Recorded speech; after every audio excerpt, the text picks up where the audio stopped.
पडर पाण्याकर पाणी पाणी अनशित वाजता निवलेर चातका पाणी.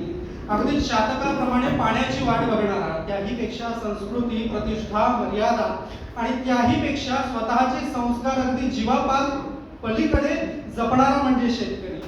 ज्या काळामध्ये आई वडिलांपासून दूर राहून छोटं कुटुंब सुखी कुटुंब असं म्हणत जगणारे काही लोक स्वार्थापुरती जगतात, त्यावेळेला स्वतःच्या पाळलेल्या कुत्रा, गाढव, मांजरींपासून सर्वांना एकत्र घेऊन स्वतःचा संसार थाटणारा तो म्हणजे शेतकरी. अशा या अमाप अन्नदात्याच्या वाट्याला आलं ते म्हणजे दुःख.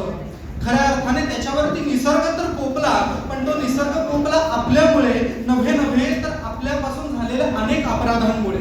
आणि म्हणून त्याच निसर्गाच्या पायातळी तो शेतकरी राबून शेवटी अशी मानसिकता झाली की तो आता संपत चाललाय. आणि त्याच विषयाला मी तुमच्या समोर मांडतोय. नमस्कार, मी गुप्ता केतन दिनेश आपल्या सर्वांसमोर विषय मांडतोय, बदलत चाललेला निसर्ग आणि संपत चाललेला शेतकरी.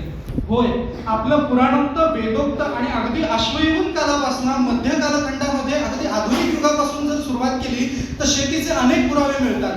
ज्या ठिकाणी छत्रपती शिवाजी महाराजांनी सुद्धा पुनवडी हा परगणा असताना त्या ठिकाणी सोन्याचं नांगर चालवलेला उल्लेख आपल्याला सापडतो की त्यावेळेला स्वतःच्या भूमीचं रक्षण तुम्ही करा असं सांगणारे निसर्गोपासक सर्वात आधी आपल्या इतिहासात होऊन गेले, ज्यांच्यावरती सावरकरांची खूप उत्तम कविता आहे.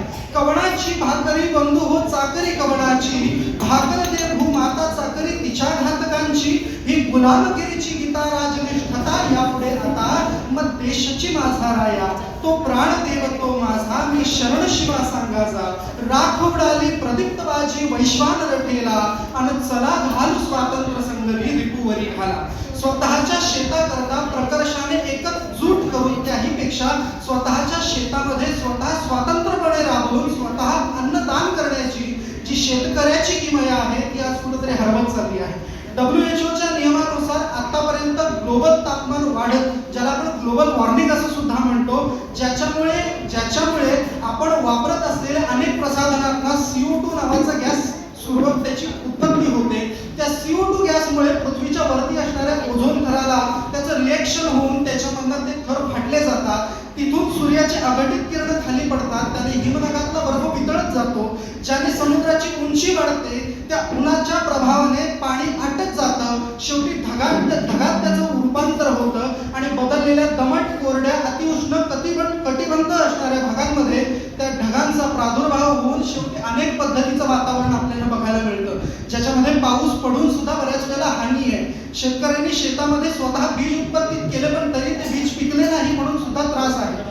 पिकं उभी राहिल्यानंतर अतिशय मोठ्या प्रमाणात जरी पाऊस झाला तरी पण ती पिकं झोपली जातात. नवे पीक उत्तम पद्धतीने उगवून आलं तर शेवटी कापणीच्या वेळेला पाऊस पडून त्या पिकांची नासधूस होते आणि शेतकऱ्यांच्या तोंडातला घास निघून जातो. हे एवढं शेतकऱ्यांचं आपण निसर्गापाठून बघून आलोय.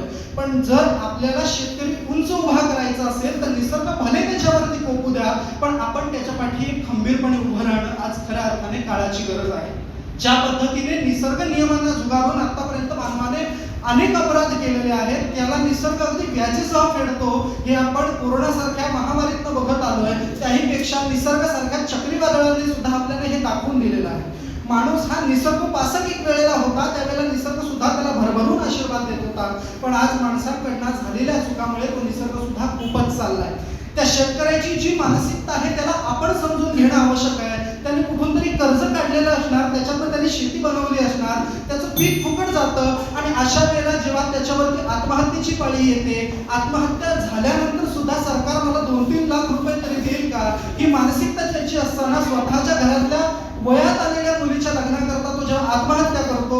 हे रिपोर्ट आहे विदर्भातल्या एका शेतकऱ्याचा. आत्महत्या झाल्यानंतर जेव्हा तिकडच्या अशा कृषी प्रधान एका मंत्रीकडे गेलं तेव्हा तो मंत्री म्हणतो की त्याचं कोणतं तरी प्रेम प्रकरण होतं, याच्यामुळे त्याने आत्महत्या केली. पण जेव्हा त्याच्या मुलाकडे जेव्हा विचारायला गेले तेव्हा त्याचा मुलगा खऱ्या अर्थाने म्हटला की हो, माझ्या वडिलांचं प्रेम प्रकरण होतं, माझ्या वडिलांनी काळ्या आईवरती केलेल्या प्रेम प्रकरणामुळे त्याने जीव गमावला, कारण की पाऊस पडला नाही आणि पीक उगवलं नाही म्हणून तो संपला. आणि म्हणून बदललेल्या निसर्गामुळे आज शेतकरी संपत चालला आहे. आपण त्याला मदत करणं खऱ्या अर्थाने आवश्यक आहे, तो आपण करू. हाच एक माफक आशावाद. मनःपूर्वक धन्यवाद.